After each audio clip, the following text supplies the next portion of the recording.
નમસ્તે વિદ્યાર્થી મિત્રો, શ્રી ઝેડ કે મેદપરા માધ્યમિક શાળા અને SBI સ્ટાર બેચના વિદ્યાર્થીઓનું ઓનલાઈન એજ્યુકેશનમાં સ્વાગત. હું દિશા ફરીથી સમાજ વિદ્યા સાથે. બરાબર, આપણે પાઠ 7 ભણીએ છીએ સ્વતંત્ર ભારત.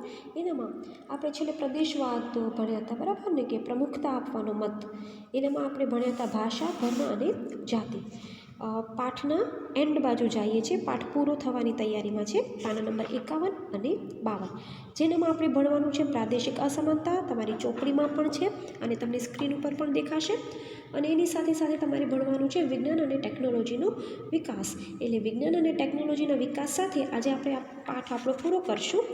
પાઠ પૂરો થઈ ગયા બાદ તમારે આજે સ્વાધ્યાય પોથીમાં તમારે પ્રશ્નોના જવાબ પૂરા કરવાના છે અને પાકી નોટમાં એટલે કે ફેરબુકમાં તમારે આ ચોપડીનું જે સ્વાધ્યાય છે એ પૂરું કરવાનું રહેશે. બરાબર, તો ચાલો શરૂ કરીએ. પ્રાદેશિક અસમાનતા. અસમાનતા, બરાબર ને, પહેલો જ શબ્દ છે, જુઓ, પ્રાદેશિક અસમાનતા એટલે શું? જ્યારે આપણા ભાગલા પડ્યા, બરાબર ને, પછી આપણે લોકોએ શું કર્યું હતું કે ભાષાને આધારે પ્રાદેશિકવાદ આપણે ભણ્યા હતા, બરાબર ને, કે ભાષાના આધારે એનું ઉત્તેજન આપવામાં આવ્યું. અલગ અલગ પ્રદેશો આવ્યા, બરાબર, અલગ અલગ રાજ્ય બન્યા, નાના નાના રાજ્ય બન્યા. હવે શું થયું કે પછી સવાલ આવ્યો તો આપણા વિકાસનો.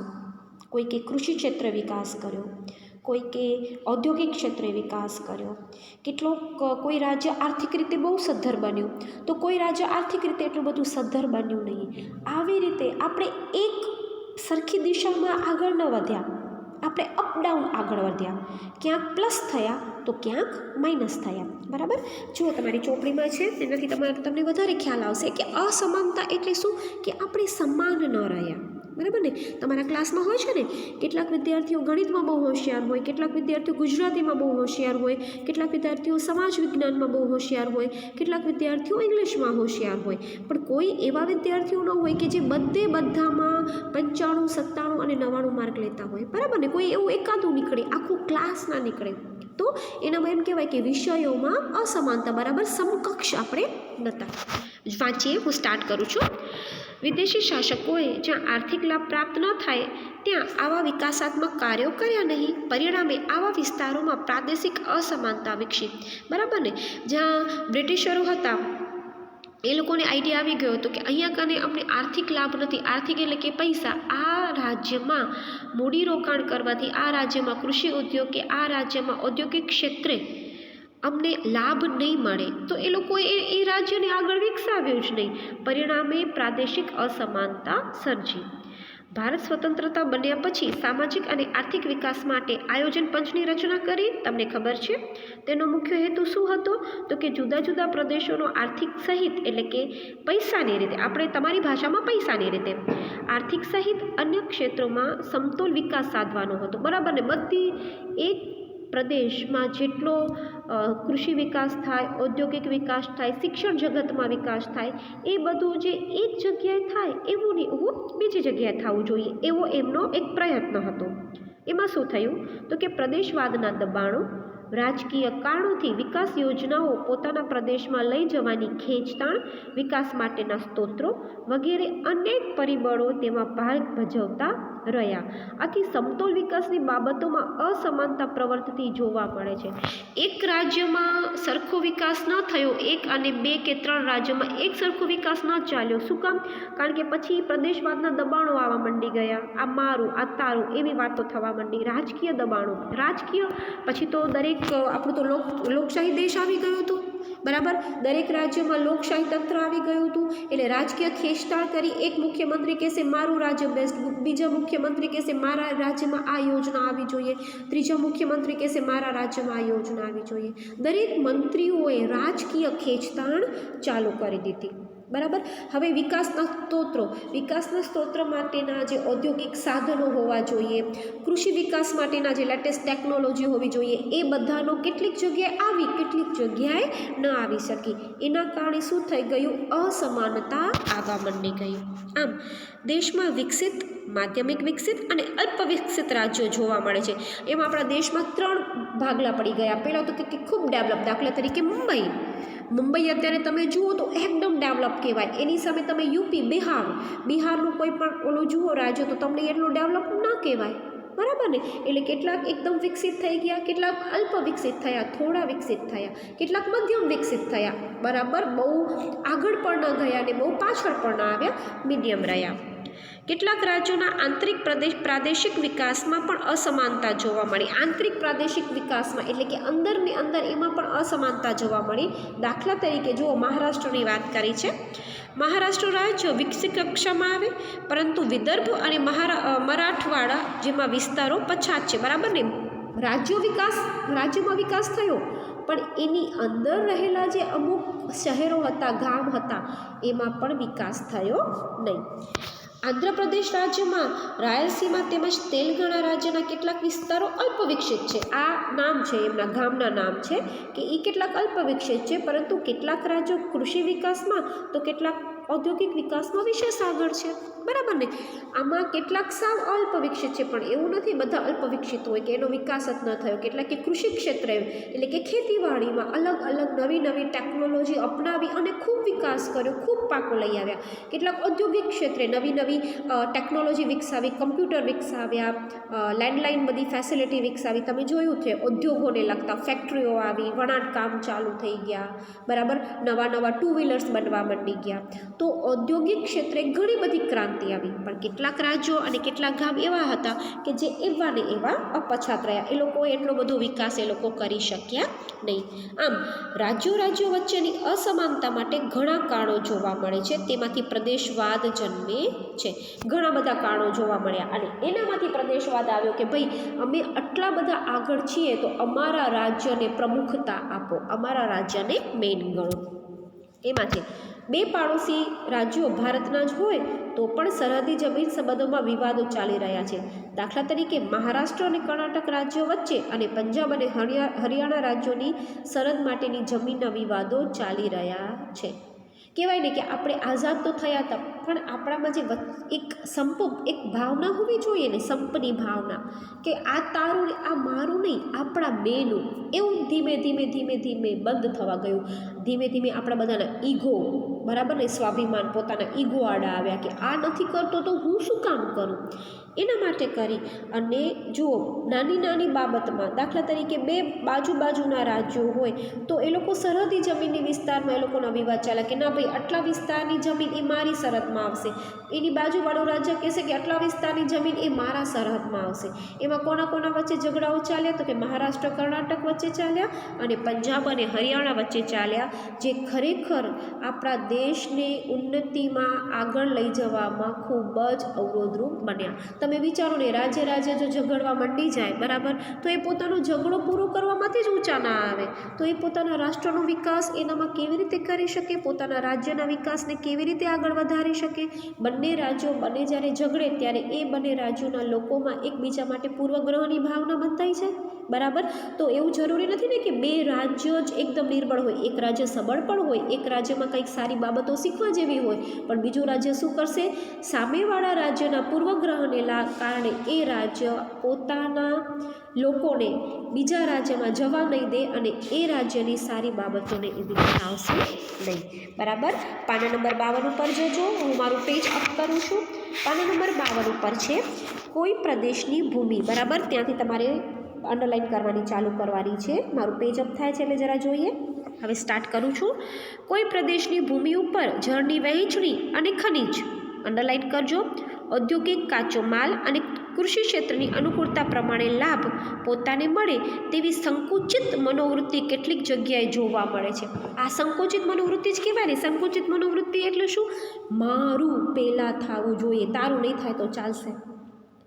હવે કોઈ પ્રદેશમાં એની જમીન ઉપર જળની વહેંચણી, બરાબર ને, તમને ખબર છે નર્મદા કેનાલ આવી ગઈ, બધી જગ્યાએ નર્મદાનું પાણી આપણે મળે છે. હવે હું ઝઘડો કરવાનું ચાલુ કરું તો કે ના, મારા ભાવનગરમાં જ વધારે નર્મદાનું પાણી જવું જોઈએ, બીજા બધા શહેરોમાં નર્મદાનું પાણી ઓછું જવું જોઈએ, એના માટે હું કેનાલને વચ્ચેથી તોડી નાખું, હું એનામાં બહુ બધા પથરા નાખી દઉં, હું એ કેનાલ બંધ કરાવી દઉં, નર્મદાના પાણીના જે ડેમ બનેલા છે એને તોડી નાખું, એવું બધું કરું તો શું થાય?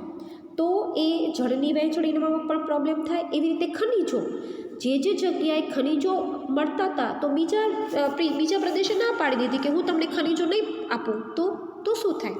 એના પછી ઔદ્યોગિક કાચો માલ, ઉદ્યોગો માટેનો જે કાચો માલ હોય, દાખલા તરીકે કાગળ બનાવવું છે તો કાગળ બનાવવા માટેનો જે કાચો માલ જો બીજા પ્રદેશમાં અવેલેબલ હોય તો એ પ્રદેશના લોકો જે પ્રદેશમાં કાચો માલ બને છે એને આપવાની ના પાડી દે કે ના, અમે તમને કાચો માલ નહીં આપીએ. કૃષિ ક્ષેત્રની અનુકૂળતા પ્રમાણે લાભ મળતો હોય. કૃષિ ક્ષેત્ર, ખેતીવાડી, કેટલીક જગ્યાએ જમીન બહુ જ ફળદ્રુપ હોય જે પ્રદેશમાં, એ પ્રદેશમાં ખેતી વધારે થાય. કેટલીક જગ્યાએ જમીન ફળદ્રુપ ન હોય તો એ પ્રદેશમાં ખેતી ઓછી થાય. એની જે બધી અનુકૂળતા પ્રમાણે જે લાભ મળતા હતા એ લોકોએ પણ પોતે જ પોતાના લાભો લેવા માંડી ગયા. બીજા પ્રદેશને આપવાનું વૃત્તિ એ લોકોએ વિકસાવી નહીં. એને કહેવાય સંકુચિત મનોવૃત્તિ. બરાબર. આ પ્રદેશવાદ કે પ્રાદેશિકતાની સંકુચિત ભાવનાના નજીવ સ્વાર્થ કે મહત્વાકાંક્ષાને લીધે રાષ્ટ્રીય એકતાને નુકસાન પહોંચે છે. તારું મારું કરવા કરતાં આપણે સહિયારું કરીએ તો બરાબર. દેશ સ્વતંત્ર બન્યા પછી પ્રદેશ કરતાં રાષ્ટ્રનું સ્થાન ઊંચું છે તો સ્વીકારી રાષ્ટ્રભાવનાનો વિકાસ વધારી રાષ્ટ્રની ગરિમા સ્થાન ઊંચું રહે અને જળવાઈ રહે તેવા ઉપાયો કરવા જોઈએ. બરાબર ને. હવે પ્રાદેશિક અસમાનતા આવવા માંડી ગઈ તો આપણા રાષ્ટ્રમાં તો એકબીજાની સંપની ભાવના તો આવે જ નહીં ને. બીજાને નુકસાની થતાં જોઈએ અને આપણે જો રાજી થતા હોઈએ તો એ વાંક આપણો છે કે નહીં? બરાબર. ખરેખર તો રાષ્ટ્રને એક કરવા માટે ભારતની દરેક વ્યક્તિએ સર્વધર્મ સંભાવનાની સાથે, સંપની ભાવનાની સાથે ચાલવું જોઈએ. હવે આવે છે વિજ્ઞાન અને ટેકનોલોજીના ક્ષેત્રે વિકાસ. જો વિજ્ઞાન અને ટેકનોલોજીના ક્ષેત્રે શું વિકાસ થયો તો કે વિશ્વના અન્ય વિકાસશીલ દેશોની તુલનામાં ભારતે છેલ્લી અડધી સદીમાં ટેકનોલોજીના વિકાસના ક્ષેત્રે જે સિદ્ધિઓ મેળવી છે તે અવિકસિત દેશોની બરાબરી કરી શકે તેમ છે એવું કહી શકાય. કેવી રીતે મેળવી છે જોઈએ. મર્યાદિત અને અલ્પ સાધનો, સાક્ષરતાનું ઓછું પ્રમાણ, આ બાબતોના પરિપ્રેક્ષ્યમાં ભારતનો વિજ્ઞાન અને ટેકનોલોજી ક્ષેત્રના વિકાસ નોંધપાત્ર ગણાય. બરાબર ને. આમાં શું કહેવા માંગે છે જુઓ. પેલા આખું વાંચી જાઉં છું એટલે તમને પરફેક્ટલી આઈડિયા આવશે.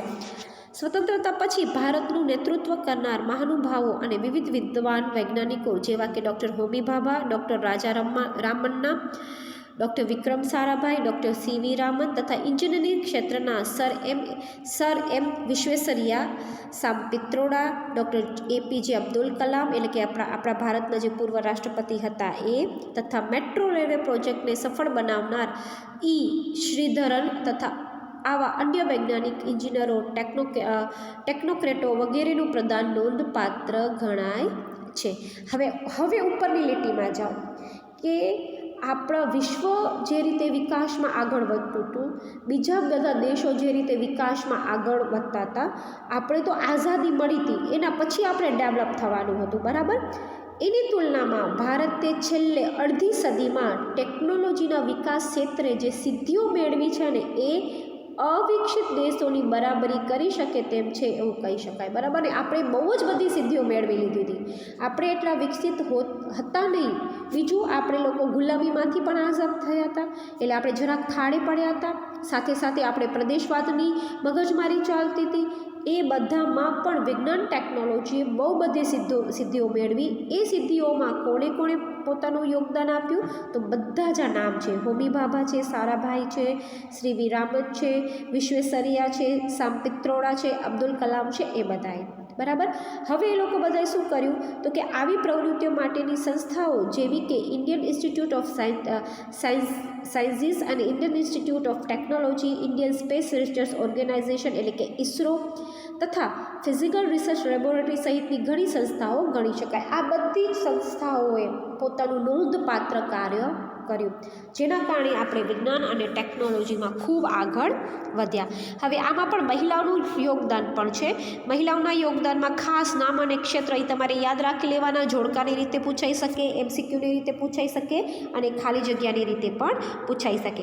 હવે એમાં જુઓ શું છે તો કે પહેલું ક્રમ છે, નામ છે અને ક્ષેત્ર છે. જાનકી અમ્મા એમણે વનસ્પતિ ક્ષેત્રે, અસીમ ચેટર્જી એમણે રસાયણ ક્ષેત્રે, ડૉક્ટર ઇન્દિરા આહુજા એ તબીબી એટલે કે ડૉક્ટર, શકુંતલા દેવી ગણિતશાસ્ત્રમાં, કલ્પના ચાવડા અવકાશ ક્ષેત્રે અને સુનિતા વિલિયમ્સ એ પણ અવકાશ ક્ષેત્રે. બરાબર. આ બધા ક્ષેત્રે આપણી પાસે ઓછી ટેકનોલોજી, આપણી પાસે હુસાતુશી, આપણે એકબીજા સાથે સંપર્કમાં માનતા પણ નહોતા, આપણા દેશો પણ અલ્પ વિકસિત હતા અને પ્લસ આપણે એટલા બધા ભણેલા પણ નહોતા, છતાં પણ આપણે વિજ્ઞાન અને ટેકનોલોજી ક્ષેત્રએ આપણે ખૂબ સારી પ્રગતિ કરી હતી.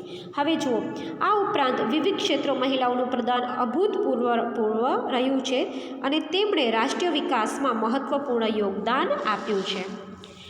આ ઉપરાંત હવે શું થયું એ જુઓ. સ્વતંત્રતા વખતે અનાજ માટે પરાવલંબી રહેતા આપણા દેશમાં આઝાદી પછી નોંધપાત્ર વસ્તી વધારો થવા છતાં કૃષિ ક્ષેત્રે ભારતમાં થયેલી હરિયાળી ક્રાંતિના પરિણામે અનાજ ઉત્પાદન ક્ષેત્રે ભારતનું સ્વાવલંબન મહત્ત્વની સિદ્ધિ ગણી શકાય. બરાબર ને. આપણે કૃષિ ક્ષેત્રે ક્રાંતિ લઈ આવ્યા, મતલબ કે જે બહુ જ ઓછી મહેનતે સારા બિયારણો સાથે, સારા સાધનો સાથે આપણે ધીમે ધીમે આપણું વાવેતર વધાર્યું અને કૃષિ ક્ષેત્રે આપણે વધારેમાં વધારે અનાજ ઉગાડવા માંડ્યા, જેની આપણે આયાત કરતા હતા એની આપણે નિકાસ કરતા થઈ ગયા. બહુહેતુક બંધો બાંધવા, જળાશયો, નહેરો, જળસંચય ઉપરાંત કૃષિ વૈજ્ઞાનિકો અને કૃષિ ક્ષેત્રે કાર્યરત ટેકનોલોજીનો ઉપયોગ તથા કૃષિ યુનિવર્સિટીની સ્થાપના થવાથી સતત થઈ રહેલા સંશોધનોને પણ ભારતના વિકાસમાં મહત્ત્વનો ફાળો આપ્યો. બરાબર ને. કૃષિ ક્ષેત્રે આપણે બહુ બધા સંશોધનો કર્યા. તમે જૂનાગઢ જાઓ તો જૂનાગઢમાં આખી ખેડૂતને લગતી આખું એક રિસર્ચ સેન્ટર ચાલે છે કે ત્યાં કને કેમ ફળદ્રુપ જમીનથી તમે કેમ બધા બિયારણો વાવી અને સારામાં સારા પાક લઈ શકો. બરાબર. તમે દ્વિપાક લઈ શકો.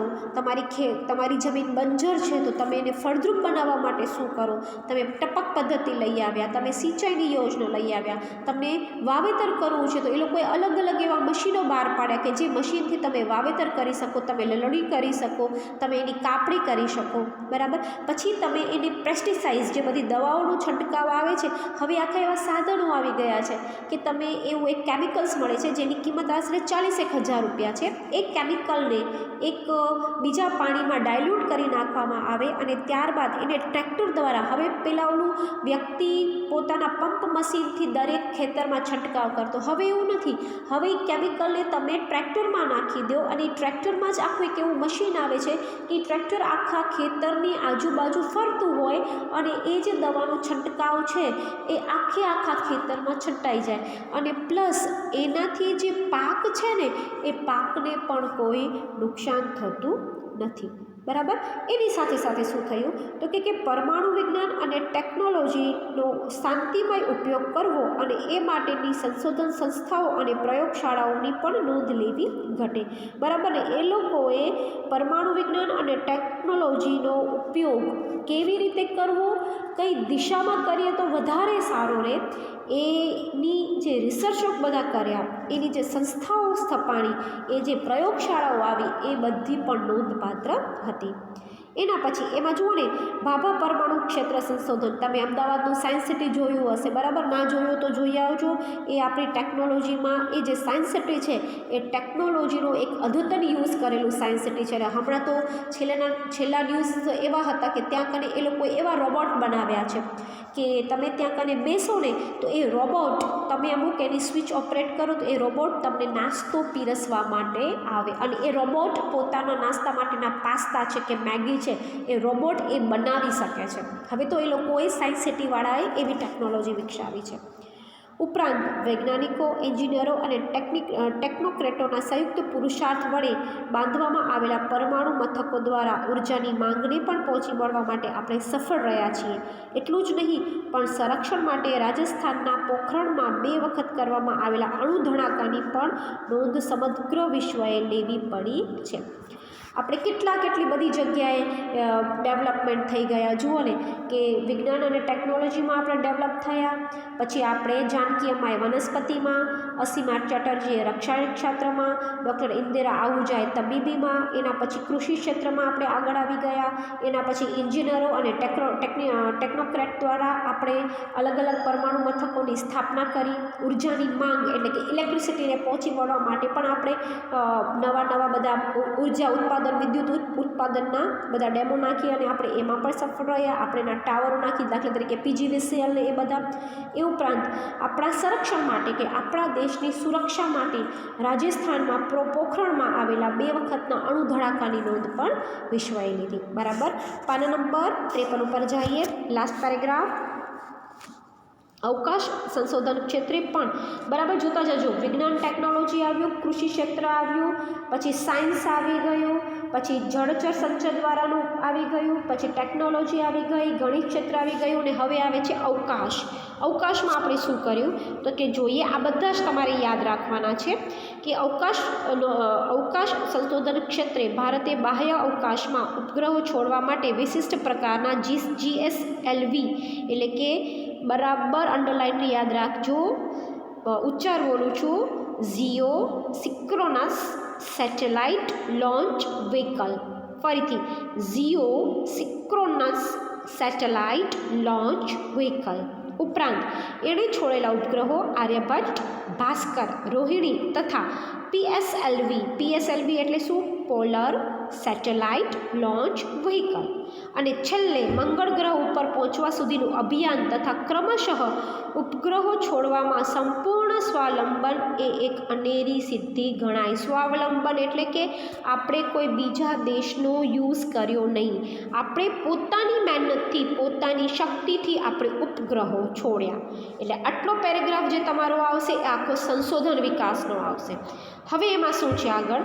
આ સિદ્ધિ માટે ભારતની સંસ્થા ઇસરોની ભૂમિકા નોંધપાત્ર નહીં, એટલું જ નહીં પણ વૈશ્વિક કક્ષાની તથા આંતરરાષ્ટ્રીય સ્તરની સંસ્થાઓમાં ભારતીય વૈજ્ઞાનિકો વગેરેનું પ્રદાન નોંધપાત્ર જોવા મળે છે. હવે એક કામ કરો, અવકાશ સંશોધનથી કરી અને નોંધપાત્ર પ્રદાન જોવા મળે છે ત્યાં કને કેટલે સુધી કાઉન્સ કરી નાખો. એટલે ટોટલ તમારી લીટી થશે 3 અને 2 5.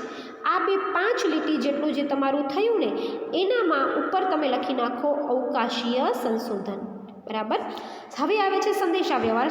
સંદેશા વ્યવહારમાં આપણે કેટલા આગળ વધ્યા તો કે સંદેશા વ્યવહાર ક્ષેત્રે telephone, computer, internet, mobile phone, smartphone, tablet, fax, email, Twitter અને કમ્પ્યુટર અને વોટ્સઅપ દ્વારા ભારત વિકાસના અન્ય પ્રગતિશીલ દેશોની હારમાં આવી ગયું છે. આટલું આવશે સંદેશા વ્યવહાર. બરાબર. સંદેશા વ્યવહારમાં તો મને કંઈ કહેવાની જરૂર પણ નથી. ઉલટાના તમે મને એમ કહેશો કે મેડમ હવે તો અત્યારે વોટ્સઅપ કરતાં પણ સિગ્નલ વધારે વધુ ચાલે છે, રાઈટ ને? એટલે કે સંદેશા વ્યવહાર અને આ ટેકનોલોજીમાં તો તમે લોકો અમારાથી પણ હોશિયાર છો. અને ખરી વાત છે કે ક્યારેક અમને કોઈ વસ્તુ શીખવી હોય ને ટેકનોલોજીને લગતી, મોબાઈલને લગતી કે એપ્સને લગતી, તો એ અમારે તમને કહેવું પડે કે ભાઈ મારા મોબાઈલમાં આવું થઈ ગયું છે, કંઈક કરી આપને, અને તમે એ વસ્તુ કરી આપો છો. હવે આગળ આવો. વહીવટતંત્રમાં કમ્પ્યુટરનો વધતો જતો ઉપયોગ પરોક્ષ રીતે પર્યાવરણ રક્ષણ માટે તથા કાર્બન ક્રેડિટ આપવામાં સફળ રહેલ છે. પર્યાવરણનો રક્ષણનો ઉપયોગ એટલે શું? વહીવટતંત્રમાં કમ્પ્યુટરનો, આપણે જેટલું કમ્પ્યુટરનો ઉપયોગ કરીએ પર્યાવરણમાં એટલા ઝાડ ઓછા કપાય, જેટલા ઝાડ ઓછા કપાય એટલા પાના, આપણે જે કાગળ જે આપણે બનાવીએ છીએ, બરાબર ને, એ કાગળ કામ ઓછું થાય. જેટલું કાગળ કામ ઓછું થાય એટલો પર્યાવરણનો બચાવ થઈ શકે. હવે આવે છે ઉદ્યોગો, ઉર્જા, કૃષિ અને આરોગ્ય વગેરે ક્ષેત્રોમાં બાયોટેકનોલોજીનો ઉપયોગ અને તેમાં સતત થઈ રહેલા સંશોધનો અને વિકાસ એટલે કે રિસર્ચ એન્ડ ડેવલપમેન્ટના લીધે ડિજિટલ ઇન્ડિયા અને મેક ઇન ઇન્ડિયાના સૂત્રો વિશ્વ પ્રસિદ્ધ બની રહ્યા છે. પહેલાં આપણે સ્ટાર્ટિંગમાં ક્યાં હતા ને અત્યારે ક્યાં છીએ જોઈ લો તો. બરાબર ને? ડિજિટલ ઇન્ડિયા અને મેક ઇન ઇન્ડિયાના સૂત્રો વિશ્વ પ્રસિદ્ધ છે. દરિયાઈ સંશોધનો ક્ષેત્રે વિકાસના પ્રયાસો, માનવ સંશોધનના શ્રેષ્ઠતમ ઉપયોગના પ્રયાસો, રસ્તાઓ અને બંદરોનો વિકાસ તથા શિક્ષણ અને આરોગ્ય ક્ષેત્રે માનવ જીવનના સર્વાંગી વિકાસ માટે થઈ રહેલા પ્રયાસો સીમાચિહ્નરૂપ છે. બરાબર. એમાં સંયુક્ત રાષ્ટ્રો UN દ્વારા 21 જૂન વિશ્વ યોગ દિન તરીકે ઉજવવાનો નિર્ણય એ ભારતના ઉજ્જવળ ભવિષ્યનું દર્શન કરાવે છે. નીચેના ટોટલી પેરેગ્રાફમાં તમને ટોટલી સંશોધનના પ્રયાસો દેખાશે. ઉદ્યોગોમાં સંશોધન કરીને આગળ આવ્યા, ઉર્જામાં પણ આગળ આવ્યા, કૃષિમાં આગળ આવ્યા, આરોગ્યમાં આગળ આવ્યા, ટેકનોલોજીમાં આપણે આગળ આવ્યા, જેના કારણે આપણે ડિજિટલ ઇન્ડિયા અને ઇન્ડિયા બેન્કિંગના સૂત્ર દ્વારા આપણે પોતાને આપણા વિશ્વમાં આપણે આપણું સ્થાન જમાવ્યું. એની સાથે સાથે આપણે માનવ સંશોધનનો શ્રેષ્ઠતમ ઉપયોગના પ્રયાસો કર્યા, આપણે બંદરોનો વિકાસ કર્યો, શિક્ષણ ક્ષેત્રે આગળ આવ્યા, આરોગ્ય ક્ષેત્રે આગળ આવ્યા.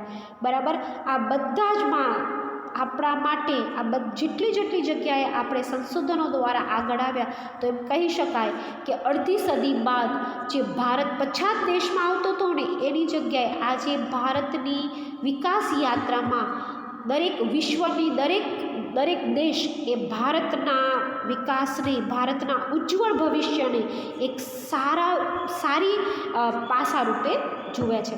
અને 21 જૂનનો દિવસ એ વિશ્વ યોગ દિન તરીકે પણ ઉજવવાનું આપણે નક્કી કર્યું. બરાબર ને? અહીંયા કને આપણે આ પાઠ પૂરો થાય છે. દરેક વિદ્યાર્થી આપણે સ્વાધ્યાય જરા જોઈ લઈએ. તો પ્રશ્નોનો જવાબ જે 3 છે એ, પછી ટૂંકમાં જણાવો 4, ટૂંકનું તમારે લખવાની છે 5, અને પછી આવે છે વિકલ્પો. એ વિકલ્પો તમારા છે 9. અહીંયા કને તમારો આ પાઠ પૂરો થાય છે. બીજા લેક્ચરમાં આપણે નવા પાઠ સાથે ફરી મળીશું. ત્યાં સુધી તમારે આ ચેપ્ટર આખું સ્વાધ્યાયપોથીમાં લખી લેવાનું છે, અને સાથે સાથે પાકી નોટમાં સ્વાધ્યાયપોથીમાં તો એ જ દિવસે આ ચેપ્ટર લખી લેવાનું છે, અને પાકી નોટમાં તમે રવિવાર સુધીમાં આ સ્વાધ્યાય પૂરું કરશો તો ચાલશો. બસ આજ માટે આટલું. આવજો.